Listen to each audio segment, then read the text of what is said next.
Okay, here we are. We're going to use this block which has been created as a basis for modeling an F1 car, Formula 1 model car, as used in the F1 for Schools program. So first up, let's look at this from a orthogonal projection from what I call the front view, which is the long edge of the block. Now you can see the process which I've gone through in the model tree to create this block. This measures exactly the size of the balsa wood block which holds the canister, and the canister goes in there. I've also created a central plane which you'll notice going right through the middle. I'm highlighting it now. It actually goes right through the middle of this object, so that'll be useful for us later on. We mirror images around about and save ourselves some time. But for the moment, let's begin by looking at this from the front view and marking out where we're going to put our axles. Now to do that, we're going to sketch and select the front view, click sketch, and use some of these tabs up here on the left hand side under setup. This one here is particularly useful. It's called references, and it indicates to CREO where we want to do measurements from. So we're going to choose two axes, or two planes really, and the first is a vertical plane, the second the horizontal plane, and those two planes appear up here. And once we've chosen those two planes, after clicking that references button, we click close, and now when we measure and we create reference surfaces, everything will be measured from those two surfaces. That's fine. Alright, we've done that. Next thing is to be aware of this button here called the centerline button, and you can basically draw some pretty useful kind of things with the centerline button. Now the centerline button will give us 2 points, so we choose 1 point. Now my computer's very slow here at the moment, and we can move this line up and down. You'll see in a minute the line will move according to my mouse. It's just too slow, really. It's not going to work. Okay, so we created ourselves a center line now, and this center line is going to be where I'm going to draw my axles along this line. Now to find out the distances from that line from, say, the base here, I've clicked normal, and you can see the dimensions appeared up here. Now I'm going to change that to 13 millimeters. 13, and click enter, and that raises up the center line 13 millimeters from the base. Now next thing is I'm going to click another center line, and this time draw a vertical one, and I want it to really reflect the distances away from the edge that I have to move my object from both sides of the object, so that I can allow enough room for machine clamps to grip the object when it's being machined on a CNC mill. Alright, now next thing, again, normal button. I'm going to click it. I want to specify the exact distances that I want. Now if the distances don't appear, like I got a distance between each of the center lines, but I want them from the center lines to the edge of the object, I can, with the normal button pressed down, I can highlight two surfaces or vertices or lines, and then click on both of those, telling CREO that I want to measure from both of those distances, and then click my center mouse button, and the distance between them will appear. I want that to be, say, 25 millimeters. Actually, I'll make it a bit less. I'll make it 15 millimeters. And I'll do the same over this side over here. So I'll create another line, center line. Again, I'll make it 15 millimeters. Now your computer may be a bit faster than mine. I hope it is. At this point in time it's quite slow. That doesn't bode well. Alright, so having done that, again normal, and specify the dimensions by highlighting and left clicking on the two lines that I want to dimension between, middle center mouse button, make it 15 and click enter. Now these are construction lines. They're not actually going to appear on the object. I want to use a point here now. This is a geometry point button. I left click on that, and I can specify an actual point, and I'm going to specify 2 points, and these are going to be where my axle will lie. Now the axle grommets, I've measured them. They go in. They are 6 millimeters in diameter. So the next part of what I want to do is I'm going to actually save this, and then I'm going to start a new sketch. And I'm doing this so that if I have to edit sketches, I have to edit the whole lot. I can edit just the sketch that I want. Create a circle, which we're going to go onto this geometry point, and left click it. I want that circle to be dimensioned as 6 millimeters, because that's exactly the width that I want. And I'm going to do the same thing over here, another circle in the middle of this other axle, second axle. There it is there. Stretch it out, make it into 6 millimeters. Again, it's done R1, and I think I suspect what it's done is it's treated it the same as this one, as 6 millimeters. Okay, I'm happy with that. I'm going to now extrude those two to create myself two. I'm going to remove material here now, just remember that. 2 axle holes all the way through, and I'll do them at 64 millimeters, because I know that's in fact what the dimension, the width of the object is. So that's all good, and we've got 2 axle holes.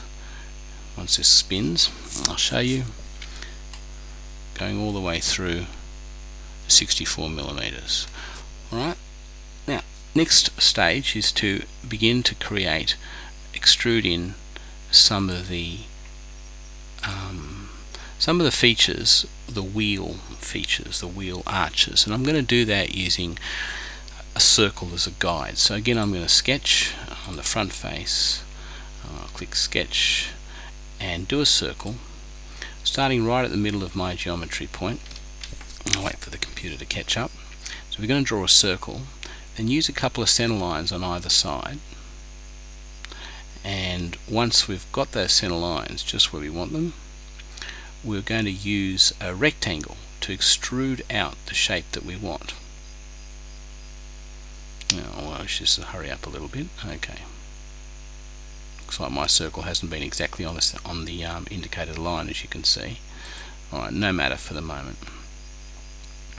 Now, this circle I'm going to make big. I want it to be 30. The diameter of the wheels is 32 millimeters, so I want this circle to be 34, giving it 1 millimeter clearance on either side of the wheel openings. So 34. Now, I'll shrink this down and I'll create 2 axes which I want to go just as tangents, really. So I want them to be vertical and tangentially touch, and they're going to be guides when I create my rectangle. Alright, so there's one, and I want to do a second one from here on the other side. We could just guess it, but I like using these guides. They're very useful for you. I want you to know how to use them. Okay, so now I'm going to click OK. Again, I'm going to start another sketch. This time I'm going to use the same surface, and I'm going to do myself a rectangle. So my rectangle is going to go from one edge, from right here. Wait for this jolly computer to catch up with me. There it is. I'm going to draw it out, create that rectangle. I'm even going to make it a little bit higher than what it needs to be, yeah, just so I make sure. I don't want the view manager, I just want a rectangle. Looks like it hasn't I can use the reverse button here if I wanted to.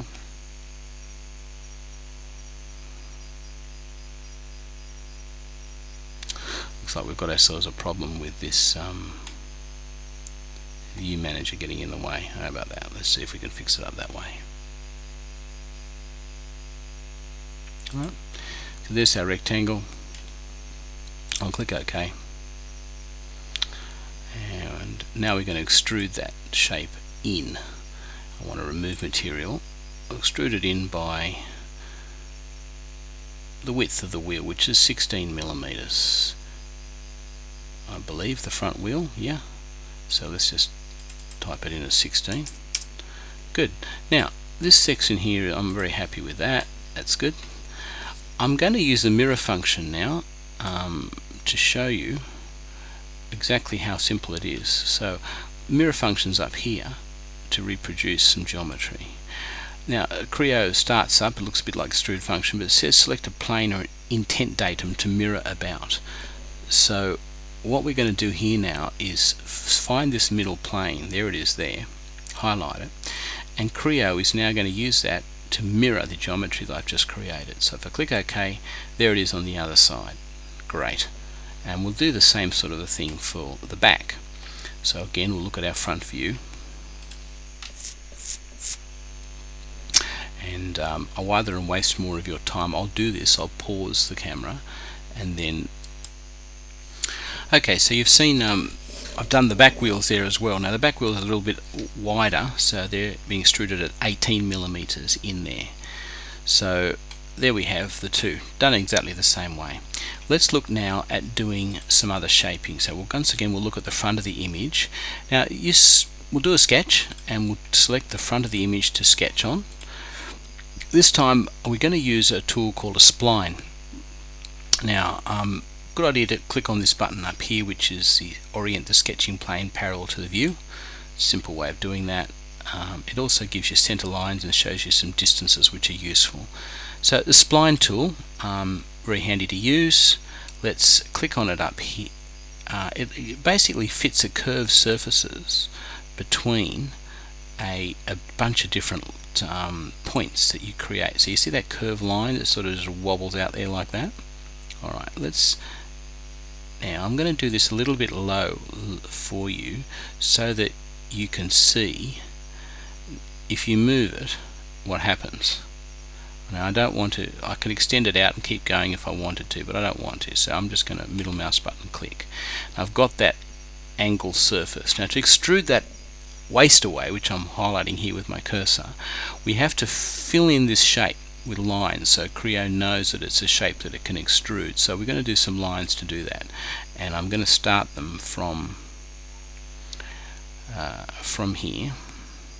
Now sometimes it's good to be careful with this because the lines have to join. So I'm going to start with my line tool right there, drawing a line, there we go, up to here, all the way across, waiting for it to catch up.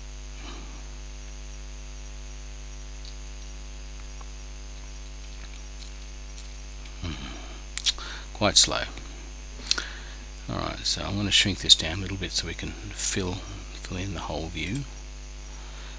Alright, to there, and then join up. Now if those red dots appear, so you notice how my line needs to extend out a little bit, and if I don't join I'll get some red dots. Now that should all be joined up as a surface, and I'll have a look at it in a minute. Yeah, it looks like it is. So I'm going to left click or middle mouse button click to get rid of that tail end that's poking out there, and if I've done my job well, then that should be an enclosed surface. So once again we'll go back into looking at it through a normal view. Okay, now we can use these features over here and say, is it an enclosed surface? Feature requirements. Section must contain, and it does contain geometric entities, and it's got the specific requirements. That's all being ticked off, so I think it should be correct. And see how now it's highlighted as a sort of a slightly hazy surface? Well, that should be good. So if I click OK now, I can extrude this section, which is looking good. Again, remove material and drag the pull handle through, and we're starting to get our nice little streamlined shape of a car. So I click yes, I'm happy with that. That's good. Now we've got that shape, that's looking good. Let's organize something from the back end and create another shape and extrude through. So we'll look at it from this time from the back. So I'd say we might hit left. No, it's not left, it's right. Yeah, that looks better. Alright, that's good. So let's do a sketch on this surface. We'll click OK, sketch, and again I'll orientate it to the screen by clicking that button at the top left hand side here, sketch view. Provides me all the information that I need. Now I want to preserve this hole, so I'm going to create a circle around this hole, and I'm just going to click in the center, draw out a circle, and I'm going to leave a bit of fat around that hole. So that's the circle that I'm going to use. Now I'm going to extrude away some of the top sections. I'm going to create a rectangle this time, and I'm going to start it from up here, maybe even a little bit outside because I don't want to leave anything. Alright, so we'll start it from, let's say, about here. Halfway. Halfway? No, a bit lower. We'll go from here. It's got a rectangle, wait for it to hurry up, okay. And then draw it up to here. Here it is, a little bit higher. Here we go.